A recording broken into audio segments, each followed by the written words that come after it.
กราบสบายดีและสวัสดีเนาะพ่อแม่พี่น้องทั้งฝั่งลาวแล้วก็ฝั่งไทยแล้วก็อยู่ต่างประเทศนำพี่น้องเลยมื้อนี้บ่าวลอยสิพาพี่พาน้องเฮามาเฮ็ดส้มป่าพี่น้องเนาะมื้อนี้แม่บุญมีตึกจิลุงได้หลายเด้อทุกคนเนาะและบ่าวลอยอยากเฮ็ดเมนูเฮ็ดส้มป่าพี่น้องว่ามันสิเป็นจังไดติดตามรับชมนำกันตอนต่อไปเนาะพี่น้องเนาะตอนนี้กำลังอนามัยอยู่พี่น้องเลยเนาะเชาะเกล็ดให้มันสะอาดพี่น้องเลยกำลังอนามัยอยู่พี่น้องเชาะเกล็ดเนาะเชาะเกล็ดแล้วก็ไปใส่ขี้ใส่ยังมันออกล้างด้วยน้ำสะอาดทุกคนเนาะนี่แหละบ่ลอยสิกะเกียมพี่น้องเลยมาเบิ่งน้ำกันเนาะว่าสิเฮ็ดแนวใดขั้นตอนมันเป็นแนวใดเบิ่งน้ำกันเด้อทุกคนเด้อตอนนี้กำลังเชาะเกล็ดอยู่เนาะมีทั้งปลาปุกพี่น้องเลยปลาปุกปลาอันนั้นส่วนหลายกับปลาปุกนาเนาะหลายเนาะมีทั้งปลาปุกปลาปากแล้วก็ปลากระบอกน้ำเป็นบางโตก็มีปลากระบอกน้ำพี่น้องเลยเนาะหลายอย่างเนาะ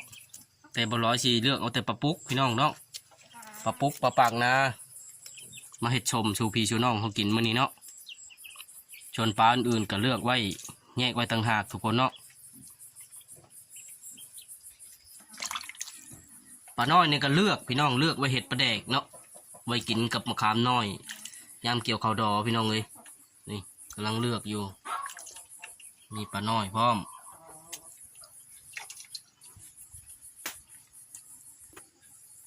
นี่ปลาที่มันเคอะๆเนี่ยพี่น้องเนาะขังไว้มันบ่ทันตายประเภทปลาคอพี่น้องเลยปลาคอปลาเข่งเนาะนี่ก็ขังไว้ซะก่อนพี่น้องโอเคไปเบิ่งวิธีการเห็ดชมเนาะเสาะเก็ดเรียบร้อยทุกคนเนาะหลังจากนั้นเราก็มาใส่ขี้มันพี่น้อง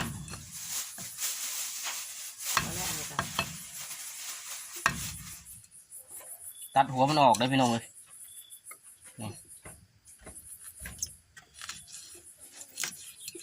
ใส่ขี้มันลูกข้าวเตียงเขาด้วยตั้งหน้าอย่างไรจันบักน้อยในไปว่าจอมโปะไปว่ากินข้าวค่ะน้ำเอ้ยน้อยไว้ถุงข้าวค่ะแล้วพอกินทุกการไปดิ้นก็ได้หาเอฟวีหื่นเลยล้างถ้วยล้างบุ้งเขาแม่เนี่ยกัน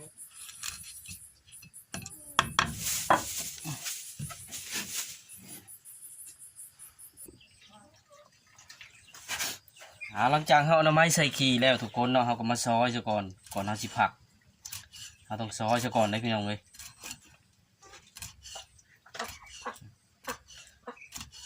ซอยเราจึงผักเนาะ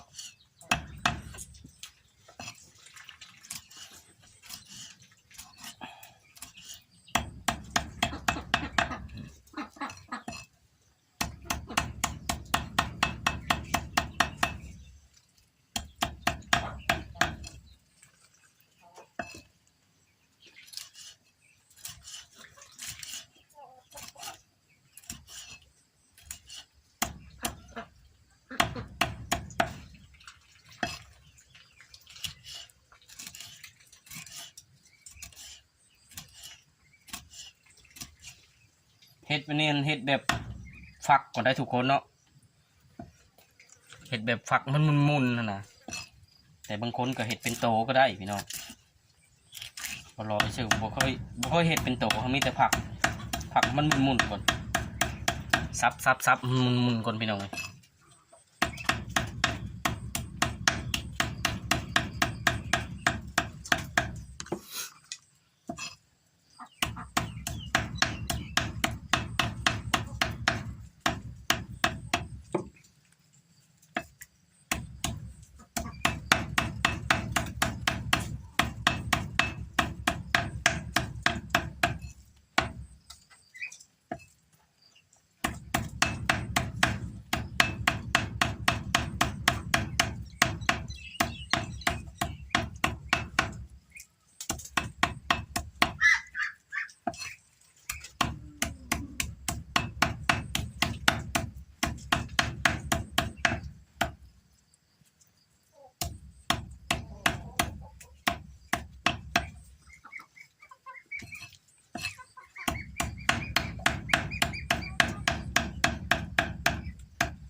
ออกจาก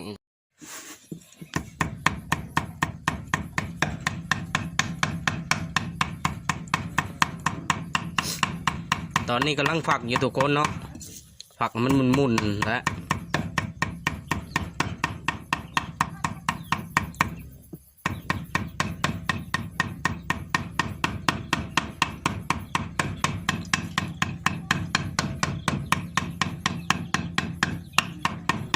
อ้าวพี่น้องเอ้ยมุนก็บ่มุนคักปานใดเนาะแต่บ่ร้อยยังสิไปตำใส่โคกอีกเทื่อนึงพี่น้อง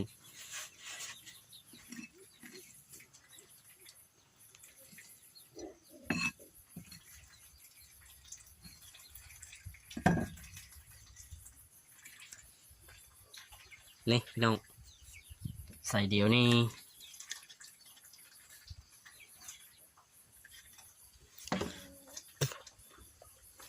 หลังจากนั้นบ่ร้อยก็หันมาใส่โคกเนาะทุกคนเนาะ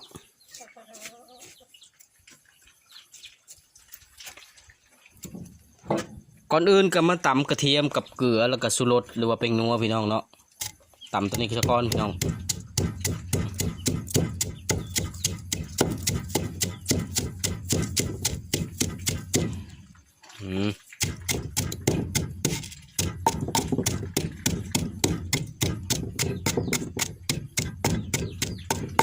เพราะว่าเนื้อปลาเขามันกระลายเนาะก็ใส่เกลือสิหลายจังน้อยพี่น้อง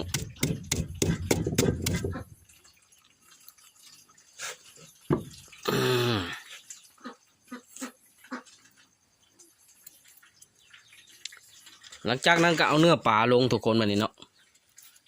นี่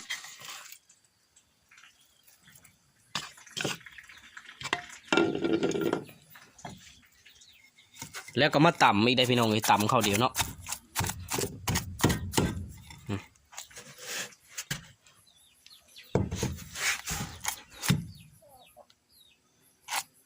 ตำเข้ากันให้มันได้ที่เลยพี่น้อง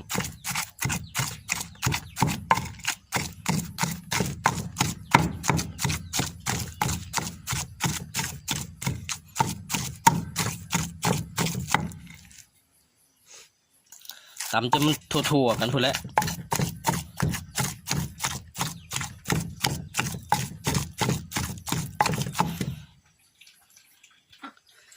เพื่อบ่เป็นการเสียเวลาเนาะพี่น้องใบตองกล้วยกับแม่บุญมีไปเอามารอถ่าเรียบร้อยพี่น้องเลยนี่กำลังเอามาอยู่ใบตองกล้วยงามๆเลยทุกคนเนาะมาเห็ดมาห่อสมป่าเนาะพี่น้องนี่กำลังเอามาพอดีพี่น้องหลังจากเขาตำมันได้ที่เลยพี่น้องเขาก็เอาเข่าเนาะเอาเข่าลงไปผสมน้ำได้พี่น้องเลยเข่าซุกเข่านึ่งแล้วแล้วก็ไปจุ่มน้ำให้มันจานแน่พี่น้องเลยแล้วก็มาลงจะเดียวเนาะหลังจากนั้นเราก็มาตำเขาเดียวอีกเท่านึงพี่น้องเลยนี่เพื่อบ่เป็นการรอคอยพี่น้องเนาะแม่เป็นมีก็มาแต่เอาตองแล้วก็ไปเอาเบอร์มุงยมอีกทุกคนเนาะนี่เบอร์มุงยมบ่ลอยเอามาปลูกไว้ตั้งแต่หลายปีเลยทุกคนเนาะแต่บ่ได้ไปถ่ายให้พี่ให้น้องเขาเบิ่งเนาะใบงามๆเลยพี่น้องใบมุงยมเขาเนาะมาห่อเสร็จกับสมปลาแซ่บๆนี่ก็ส่งกลิ่นหอมแล้วพี่น้องเลยในตอนบ่ลอยที่กำลังตำให้มันเข้าเดี๋ยวนี้เนาะส่งกลิ่นหอมแล้วโอ้เป็นตาเอาไปปิ้งเลยพี่น้องเลยหลังจากบ่ลอยตำนวดเขาก็เรียบร้อยพี่น้องเลยทั้งเข่าเนาะแล้วก็มีทั้งเป็นนัวมีทั้งเกลือมีทั้งผักกระเทียมพี่น้องเลยเนาะตำเขาจะเดี๋ยวมุนคักเลยไปพี่น้องกะเกียมเข้าไปสู่ขั้นตอนห่อได้พี่น้องเลยบันนี้เนาะใบตองเขาก็กำลังล้นไผ่อยู่พี่น้องเนาะ ใบตองเอามาใหม่ก็ล้นไผ่ซะก่อนมันบ่มีแดดแสงแดดพี่น้องเพราะว่ามื้อนี้มันมืดผลเนี่ยเนาะกำลังก้าวเข้าสู่ขั้นตอนใกล้สีห่อส้มพี่น้องเนาะว่ามาเบิ่งน้ำกันนี่เบิ่มย้อมเลยพี่น้องเลยล้างน้ำสะอาดเรียบร้อยผ่านออยเรียบร้อยพี่น้องเนาะตัวนี้ปลาที่เขาฝักแล้วตำแล้วพี่น้องนี่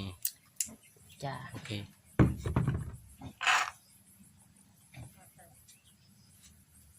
โอ้ห่อใหญ่ทุกคนเนาะปลาตกคาเมนเห็ดขายในชื่อไปห่อหนึ่งกินหมดเฮือนก็อิ่มพี่น้องเลยนี่ กินมันเสียนห่อน้อย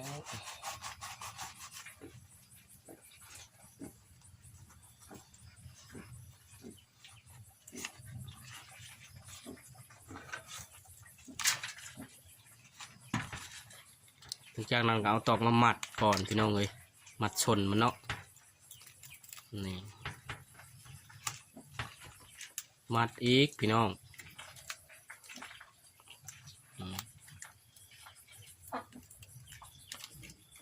นี่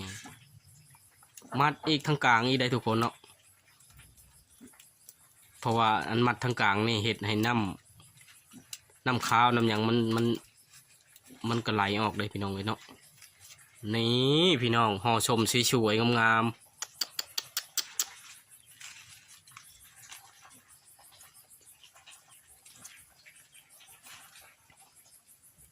สำเร็จไปแล้ว1ห่อพี่น้องเลยเนาะหลังจากนั้นบ่ร้อยกับมาอนามัยอีกก่อนบาท1พี่น้องเนาะมาตัดชนพี่น้องชนใบตองนี่นะตัดชนนะมันสีงามๆจังน้อยนี่พี่น้องตัดเป็นนี่เด้อนี่พี่น้องมันสิออกมาลักษณะมันเป็นไม่นี่บัดนี้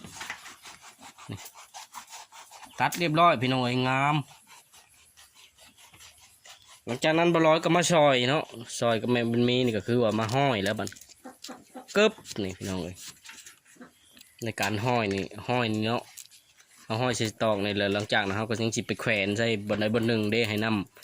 น้ำส้มนี่มันหยดมันหยาดออกซะก่อนนะพี่น้องเขาจึงกินเนาะ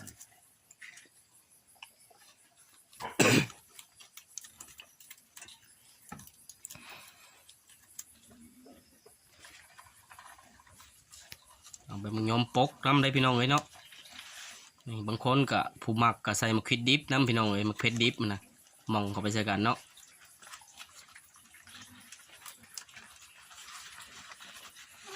ถ้าผู้ใดบ่มักก็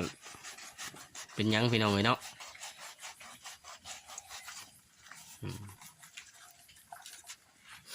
เอาห่อใหญ่ๆเลยพี่น้องเลยเพราะว่าบ่ได้เห็ดขายเนาะเห็ดไว้กินเองเอาเต็มแม็กไปเลยพี่น้องปลาตกผู้ใดสมมติว่าเห็ดขายนี่ซื้อส้มแม่บุญมีไปกินนี่คุ้มค่าเลยพี่น้องเพราะว่าเห็ดห่อใหญ่เนาะมันพันต้อง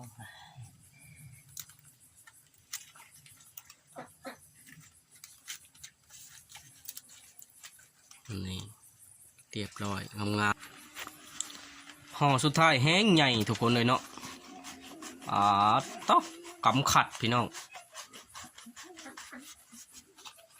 ห่อสุดท้ายนี่กำบุหุ่มเลยได้เพราะว่าห่อใหญ่พี่น้องเลย